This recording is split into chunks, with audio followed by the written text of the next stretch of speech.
Hello, welcome back again. We're going to take on a new section with these videos, and we're going to have a look at some grappling. Now, I know that when we think about Bartitsu, we often think very much the Jiu-Jitsu style of grappling, and we may come on to bits of that towards the end, but what I want to look at more is the pugilistic style of grappling. So this is going to be a lot more about standing up and punching my opponent whilst I'm holding them, rather than trying to throw them on the floor and do some rolling around. We'll probably cover that eventually, but it's not where I want to go quite yet. So instead, we're really going to be looking at how we expand on the boxing we have and how we start to verge that into grappling. Because I mean, originally, boxing had grappling as part of it. It's all been kind of removed from the current sports iteration of boxing, but originally it was very much part of it.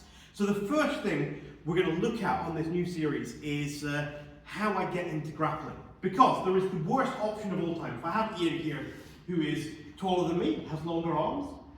I mean, we can do the classic embarrassing thing where he puts his, yeah? Not even close, yeah?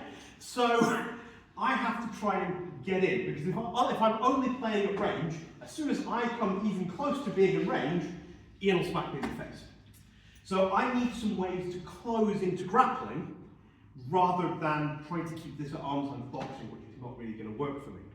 So, the worst of all possible options, and I have seen this espoused by people, is suck it up and get in there. Which works great if I'm coming in, a punch comes in, you know, if I can get that to deflect off an arm, that's probably fine. If I get a glancing blow to the side of the head or something, I'm probably still good. But if that cracks me at the side of the head, boom, yeah, that fight's over from that just suck it up and get in there approach. So I don't really like that. It'll happen sometimes in sparring, don't get me wrong, but it's not my aim. I never want that to be my primary way of getting in. Are you sure? Yeah. So there are three basic ways that I would use to get in. The first of them is I would use it after a defense. And by that I mean I'm going to edge myself forward until a point where Ian thinks he can take a pot shot at me. Boom. And I can block that quite happily. From there, Ian's going to do two things. One, he's probably going to punch with that other hand, but he's also going to bring this hand back, because he doesn't want to leave that hand just hanging out there. So what's going to happen is he's going to punch out, and I'm going to follow that hand back in. I'm going to deal with this hand as it comes in, but I keep contact. If we just leave that hand out for a minute, so the punch comes in, as that comes back, I'm going to follow him back, and I stay in contact the whole way back.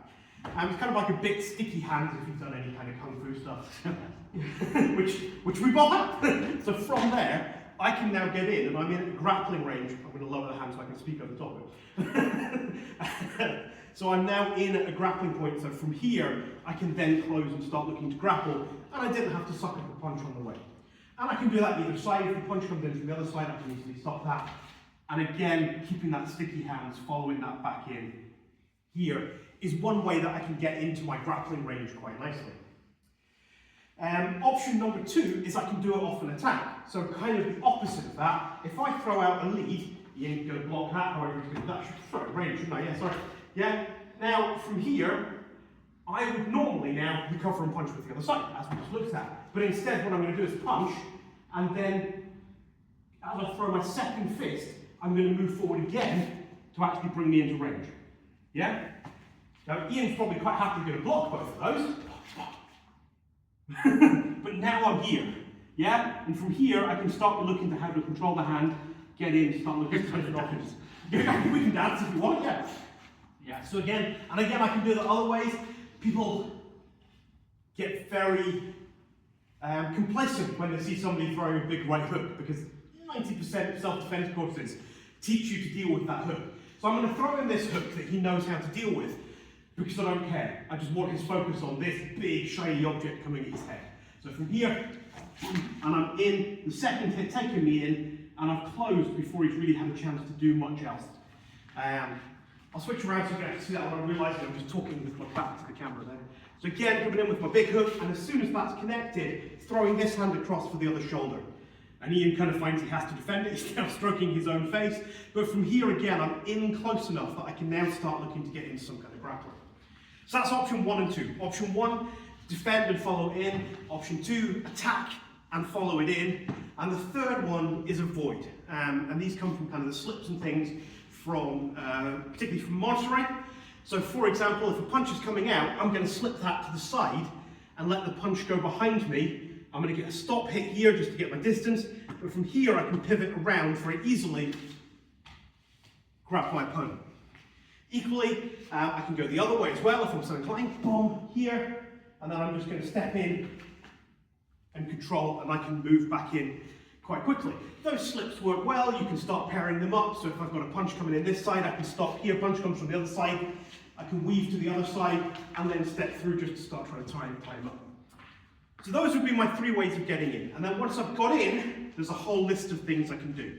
Traditionally, the main ones that we tend to work from, if we were skipping out that section and getting in close, you have what's called collar and elbow. So I will have an elbow and a collar. My opponent will have equally my collar, my elbow. This is a very traditional kind of wrestling stance.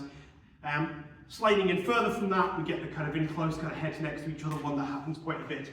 But I'm not really so fussed with those kind of positions. I'm much more interested in actually playing for things, and getting used to starting from those positions is quite artificial. So normally, we'd look at one of those 3 ways of getting in to start grappling.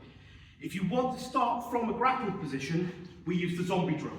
And the zombie drill is just simply a way of putting you in a position where you can start working out grappling. So this is entirely for training if you want to skip that first bit.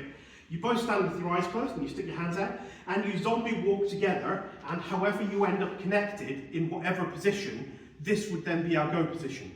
Ian obviously has the advantage because I have a hand across my throat. However, I've got a hand here, so instantly I would start thinking, well, I need to control here, I've got the back of the head. Meanwhile, Ian's got the back of my head or the front of my head or wherever he wants to go for. And we can start working from it there, which is used to a more natural way of dealing with grappling because you very rarely get in your nice collar, elbow hold and all the rest of it. So that would be my bits for getting in, yeah? Attack, follow in. Block, follow in. Void, and then move in. Or if you're going to go straight into looking at some of the more grappling stuff, then obviously you can zombie drill to get you into a more realistic starting point for exploring that grappling. So, next week we're going to start looking at the options we've actually got in terms of grappling, but I thought it was worth covering that, how do we close into that distance in the first place. So hopefully you found that useful. Hopefully you'll be back next week to see more, and we'll, as I said, be starting to get into underhooks, overhooks, clinches, that kind of stuff. We'll be moving into that territory as of next week. So take care, and I'll catch you then.